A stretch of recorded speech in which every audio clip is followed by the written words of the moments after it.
Good morning students.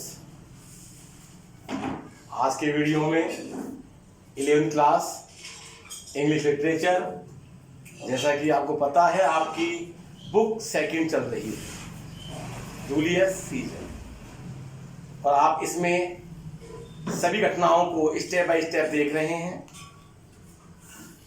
आपका चल रहा था एक्ट थर्ड, उसमें चल रहा था सीन फर्स्ट।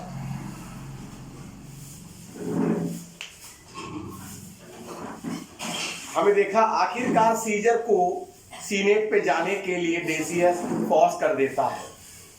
एक बार तो सीजर कैलपुनिया की बात पर एग्री हो जाता है, घर में रुकने को रेडी हो जाता है, लेकिन डेसियस के कहने के बाद आखिरकार सीजर को सीनेट में जाना पड़ता है। वहां जाने के बाद क्या होता है? Now the conspirators gather around scissor.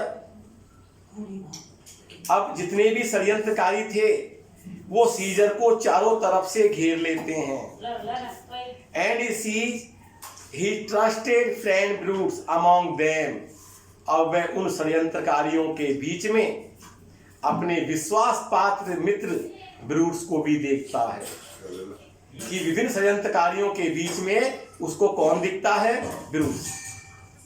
They pull out there swords. वे अपनी अपनी तलवारें बाहर निकाल लेते हैं।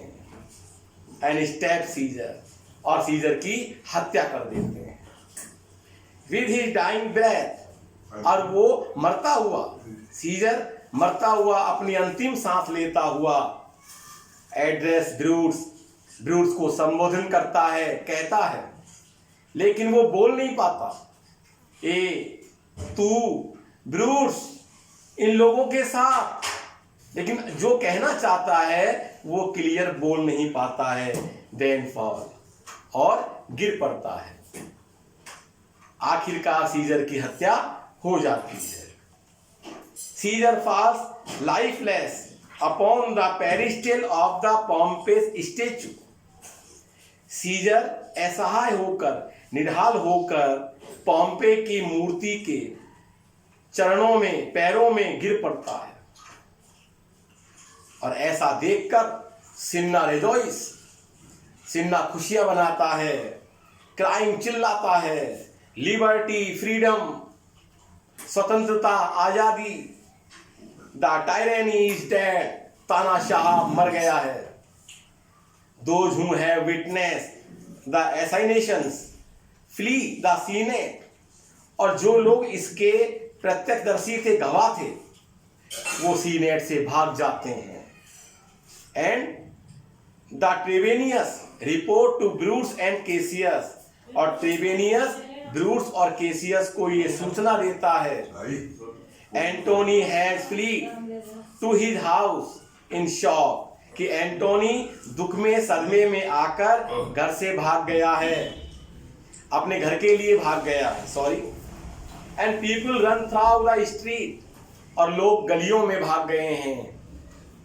As it were the doomsday, और ऐसा लगता है कि एक विनाश का दिन था।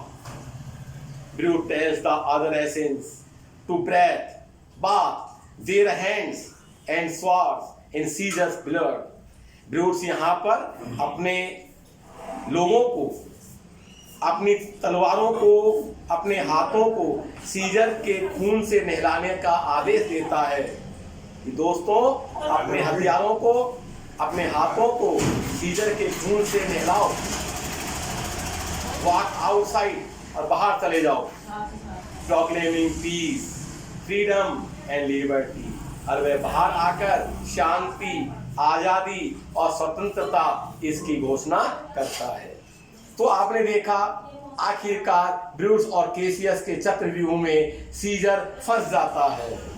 उसको संसद में आने के लिए मजबूर कर दिया जाता है, और सारे षड्यंत्रकारी मिलकर सीजर की हत्या कर देते हैं।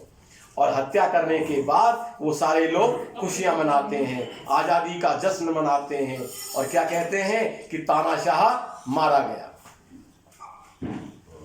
तो ये एक महत्वपूर्ण घटना है इस जूलियस सीजर के। A servant brings a message from Antony, और ऐसा होने के तुरंत बाद एंटोनी की तरफ से उसका एक सेवक एक संदेश लेकर आता। If he is allowed to come to see Caesar's body and receive a satisfactory explanation of why they have committed the murder। और क्या संदेश लेकर आता है एंटोनी का? यदि वो लोग एंटोनी को सीजर के मृत शरीर को देखने दें और उसे इस हत्या का एक बिल्कुल उचित कारण बता दिया जाए कि यह हत्या क्यों की गई, तो he promise to give his loyalty to Brutus, तो वह वादा करता है कि वो ब्रूट्स के साथ वफादारी निभाएगा। तो एंटोनी एक मैसेज देता है अपने सेवक के साथ ब्रूट्स कैसियस को कि यदि उसको सीजर के मृत शरीर के पास आने दिया जाए और उसको सीजर की हत्या का एक सही कारण बताया जाए, तो वो वादा करता है कि वह ब्रूट्स और कैसियस के प्रति वफादारी निभाएगा। ब्रूट्स एग्री, ब्रूट्स सहमत हो जाता है। And the servant leave to fetch Antony, और नौकर सेवक एंटोनी को लाने के लिए चला जाता है। Brutus seems confident they will find an ally in Antony, तो ब्रूट्स यहां पर अति विश्वास में आ जाता है कि उसको एंटोनी जैसा एक नया साथी मिल गया है। But Cassius deeply fears him, लेकिन यहाँ कैसियस बहुत गहनता के साथ डर जाता है। Antony arrive and volunteer to die with his noble ruler, Antony वहां पहुंचता है और जो वहां स्वयं सेवक थे वो अपने शाही शासक के साथ मरने को वहां तैयार हो जाते हैं। But Brutus try to convince him, लेकिन ब्रूट्स उनको समझाने की कोशिश करता है। Brutus also tells on Antony, Brutus Antony को यह भी बताता है कि ही ऑल्सो लव सीजर, कि वह भी सीजर से प्रेम करता है। एंड एश्योर एंटोनी, और ये एंटोनी को विश्वास दिलाता है he will reveal the reason why he kill Caesar as soon as they have appease the people of Rome, और इस बात का विश्वास दिलाता है कि जैसे ही वह रोम की जनता को संबोधन करेगा तो वह सीजर को मारने का जो कारण है वो क्लियर बता देगा, ऐसा समझाता। Antony asked to take Caesar's body to the market place, तो एंटोनी सीजर के मृत शरीर को मार्केट वाले स्थान पर ले जाने के लिए कहता है कि इसकी डेड बॉडी को रोम के मार्केट में ले जाया जाए। And deliver a eulogy Cassius object, deliver a eulogy, और एक प्रशंसा युक्त भाषण देता है कैसियस ऑब्जेक्ट, लेकिन कैसियस इसका विरोध करता है। बट ब्रूट्स एश्योर हिम, लेकिन ब्रूट्स उसको विश्वास दिलाता है he will speak before Antony, कि वह एंटोनी से पहले बोलेगा। कैसियस बिल्कुल घबराने की जरूरत नहीं है, एंटोनी को मैं बोलने की आज्ञा दूंगा, लेकिन मेरे बाद पहले मैं बोल दूंगा। And show the reason of our Caesar है, और इस तरीके से वह सीजर की मौत का रीजन दिखाएगा। ब्रूट्स एग्री टू एंटोनी रिक्वेस्ट, तो ब्रूट्स एंटोनी की इस रिक्वेस्ट पर सहमत हो जाता है।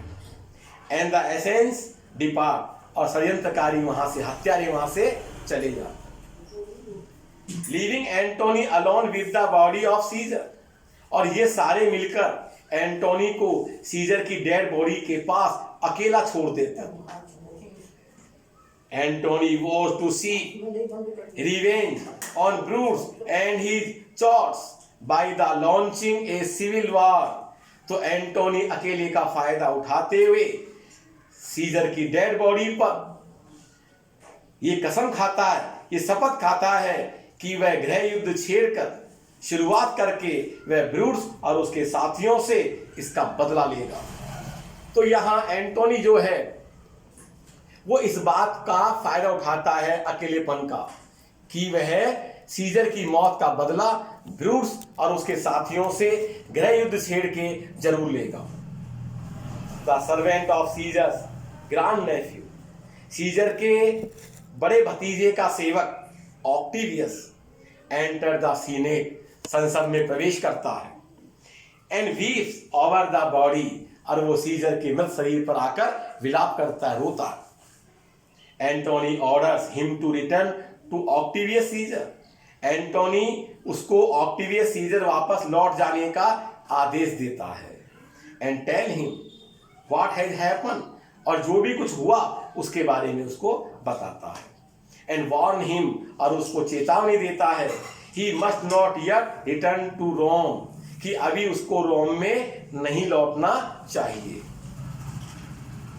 तो ये आपने देखा एक्ट थर्ड और सीन फर्स्ट में किस तरह से सीजर की हत्या हो जाती है, और सीजर की हत्या हो जाने के बाद एंटोनी वहां किस तरीके से आता है, और एंटोनी ब्रूस और केसियस को कैसे विश्वास में लेता है, और आखिरकार इसके सीजर की मौत के बाद बोलने की परमिशन भी ले लेता है। लेकिन उधर वह ऑक्टेवियस को समझाता है, शांत करता, कंट्रोल करता है। अब हम देख रहे हैं सीन सेकंड। सीन सेकंड देखें इसका। Brutus take his place at the pulpit, pulpit होता है जहां उपदेश भाषण दिए जाते हैं, स्टेज मंच। And Cassius goes into the crowd to separate those who wish to hear Brutus speak from those who refuse to listen. तो यहाँ जो ब्रूस है वो भाषण वाले स्थान पर आ जाता है, और केसियस जो है वो भीड़ को अलग अलग करता है कि जो लोग ब्रूस को सुनना चाहते हैं वो एक तरफ हो जाए, जो लोग ब्रूस को नहीं सुनना चाहते हैं वो एक तरफ हो जाए। तो पूरी भीड़ को दो भागों में बांट देता है Cassius. Brutus address the plebeians with a convincing speech. यहां पर ब्रूस जो प्लेबियंस है उसको एक आकर्षक भाषण के द्वारा संबोधित करता है। एश्योरिंग देम, वह उनको विश्वास दिलाता है कि Caesar's murder was necessary to preserve their freedom, Caesar की हत्या उनकी आजादी को बचाने के लिए बहुत आवश्यक थी, ऐसा विश्वास दिलाता है। और इतना कहते ही द क्राउड हिलाइज बिहाइंड ब्रूस, तो पूरी भीड़ ब्रूस के पीछे आ जाती है, यानी कि ये उस पाले में आ जाती है जो लोग ब्रूस को सुनना चाहते हैं। When एंटोनी अराइव, और जब एंटोनी वहां आता है, he has to yell to the make himself hear, तो उसको अपनी बात को कहने के लिए बहुत चिल्लाना पड़ता है कि लोगों मेरी बात सुनो। लेकिन भीड़ उग्र हो जाती है, ब्रूस के फेवर में आ जाती है, तो उसको अपनी बात को कहने में बहुत परेशानी आती है। Brutus asked the people to listen to Antony, Brutus लोगों से एंटोनी की बात को सुनने के लिए कहता है कि एंटोनी की बात भी सुनो।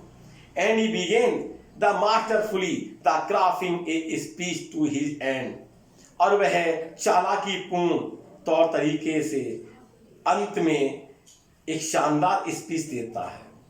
क्या कहता है? फ्रेंड्स, रोमन्स, कंट्रीमैन, दोस्तों, रोमन के नागरिकों, लैंड मी योर ईयर्स, मुझे अपने कान उधार दे दो। यहाँ कान उधार देने का मतलब है कि मैं जो कहना चाहता हूं मेरी बात को ध्यान से सुनो, ऐसा कहता है एंटोनी। इसके अलावा I come to bury Caesar not to praise him, मैं यहां सीजर को दफनाने के लिए आया हूं, ना कि उसकी प्रशंसा करने के लिए। He goes on to call Bruce and the other assassins honorable men, वह ब्रूस और उसके साथियों को, हत्यारों को लगातार सम्माननीय व्यक्ति कहता चला जाता है। बहुत अच्छा आयरनी स्पीच देता है वो। But gradually and shortly Antony turns the crowd against Brutus, लेकिन धीरे धीरे और चतुराई से एंटोनी पूरी भीड़ को ब्रूट्स के खिलाफ कर लेता है।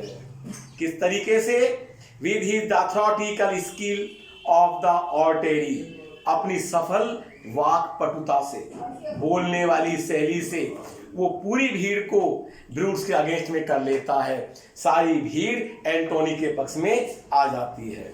एक तरफ ब्रूट्स और उसके साथियों को लगातार सम्माननीय कहता हुआ चला जाता है। इससे ब्रूट्स और जो उसके साथी लोग हैं बड़े खुश होते हैं, और एक तरफ वो भीड़ को उग्र कर देता है, भीड़ पूरी उनके खिलाफ हो जाती है। Antony has manage to change the mind of the plebeians, और इस तरीके से एंटोनी वहां पर प्लेबियंस का माइंड, विचारधारा बदलने में सफल हो जाता है। And he tours Caesar's will, और वह सीजर की वसीयत को प्रस्तुत करता है। Which include a generous gift to the people of Rome, वो कहता है कि सीजर की वसीयत में रोम के लोगों के लिए उदारता पूर्वक उपहार हैं। लोगों, आप लोगों के लिए सीजर की वसीयत में बहुत सारे उपहार हैं। But Antony tells them he can not read the will, लेकिन एंटोनी ये बताता है कि वह इस वसीयत को नहीं पढ़ेगा।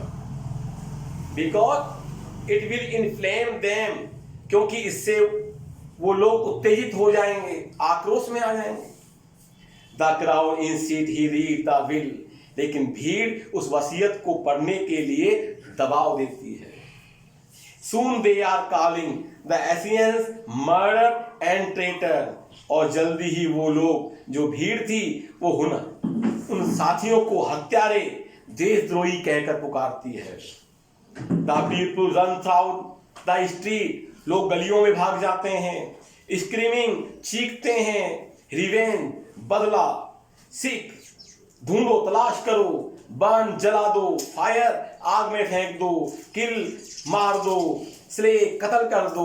वो पूरी भीड़ एंटोनी के पक्ष में हो जाती है और ब्रूट्स और साथियों के खिलाफ हो जाती है, और चारों तरफ हाहाकार मच जाता है। मारो, पकड़ो, जला दो, कत्ल कर दो, ऐसा जबरदस्त माहौल हो जाता है। They let not a traitor live, एक भी देशद्रोही जीवित नहीं बचे, ढूंढ ढूंढ के, चुन चुन के मार दो। They rush to burn the homes of Brutus and he is the conspirator, वह ब्रूट्स और उन षड्यंत्रकारियों के घरों को जलाने के लिए दौड़ते हैं। A servant arrived to tell Antony, एक सेवक एंटोनी को ये बताने के लिए आता है कि Brutus and Cassius have fled the city, कि ब्रूट्स और केसियस शहर को छोड़ भाग गए हैं यहाँ से। And that Octavius is in Rome, और ऑक्टेवियस रोम में है। वेट एट सीजर्स हाउस, और वह सीजर के घर प्रतीक्षा करता है। एंटोनी ह्यूरीज टू मीट ऑक्टेवियस, और एंटोनी ऑक्टेवियस से मिलने के लिए जल्दी में रवाना हो जाता है। तो आपने किस तरह का देखा कि आउट फॉर ब्लड, खून की प्यासी जनता, एंग्री मॉब, उग्र भीड़, स्वान उमड़ जाती है द स्ट्रीट ऑफ रोम, रोम की गलियों में।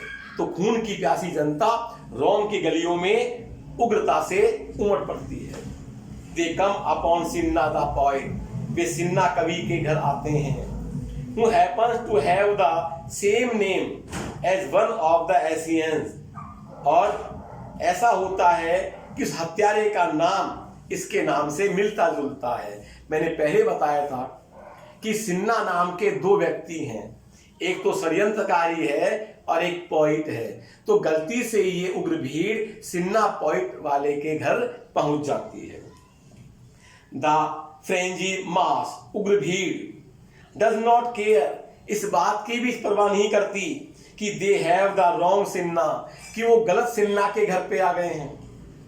Someone must pay for the crime, और किसी को उसके अपराध की सजा चुकानी पड़ेगी, कीमत चुकानी पड़ेगी।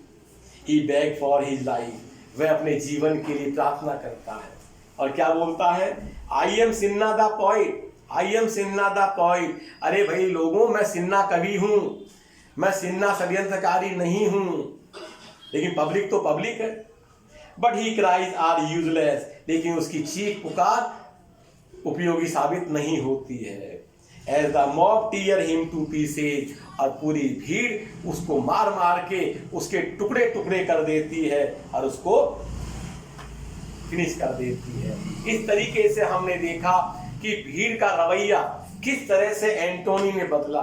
मैंने पहले बताया था कि एंटोनी का जो यहाँ पर एक दृष्टिकोण है कितना डायमेट्रिकल ढंग से चेंज होता है। कहाँ मस्त मौला, लापरवाह, खुश मिजाज रहने वाला एंटोनी अचानक सीजर की मौत के बाद सीरियस हो जाता है और सिंसियर हो जाता है। किस तरीके से उसने रोम की जनता का दृष्टिकोण बदल दिया, विचारधारा बिल्कुल बदल दी और ब्रूस और केसियस को शहर से भागने पर मजबूर कर दिया। वहां की पब्लिक उग्र हो गई है, बहुत भड़क गई है, कत्लेआम पे उतर आई है और इस चक्कर में उन्होंने एक गलत सिन्हा को भी मार डाला। इसके बाद देखते हैं क्या एंटोनी ब्रूस केसियस से बदला ले पाता है या ब्रूस और केसियस से किस तरीके से वो अपना बदला लेता है। तो आपको पूरी घटनाओं को एक क्रमबद्ध तरीके से रखना है कि किसके बाद क्या होता है, किसके बाद क्या होता है। और इसको बहुत बेटर समझने के लिए पिछले वीडियो को कंटिन्यू आपको लगातार देखने पड़ेंगे, तभी आप इस स्टोरी से अटैचमेंट होंगे। यदि आपको वर्क की बात बताऊं तो पहले आपको सबसे पहले देखना है कि जूलियस सीजर में कौन कौन से किरदार हैं, उनके नाम लिखें कॉपी में अच्छी राइटिंग में। उसके बाद मैंने बताया जो कैरेक्टर स्केच हैं उनके बारे में मैंने आपको ब्रीफ डिस्क्रिप्शन बताए हैं, सबके बारे में हल्के हल्के कि ब्रूस कौन था, एंटोनी कौन था, उनकी वाइफ कौन कौन थी, ये बताया है। तो ये दोनों चीजें आप अपनी कॉपी में नोट कर सकते हैं शॉर्टली। उसके बाद फिर आप इसकी जो स्टेप बाय स्टेप जो घटना है इसके बारे में लगातार पढ़ते रहिए, तभी आपको ये जूलियस सीजर बहुत अच्छा लगेगा। यदि आप इंटरेस्ट लेंगे तो ये जो जूलियस सीजर है ये बहुत कुछ ज्ञानवर्धक भी है, राजनीति से ओतप्रोत है, दाव पेचों से ओतप्रोत है, स्टूडेंट का इंटरेस्ट इसमें बना रहेगा। तो लगातार आप वीडियो देखते रहें। हमें उम्मीद है कि आपको ये वीडियो पसंद आ रहे होंगे। तब तक के लिए थैंक यू।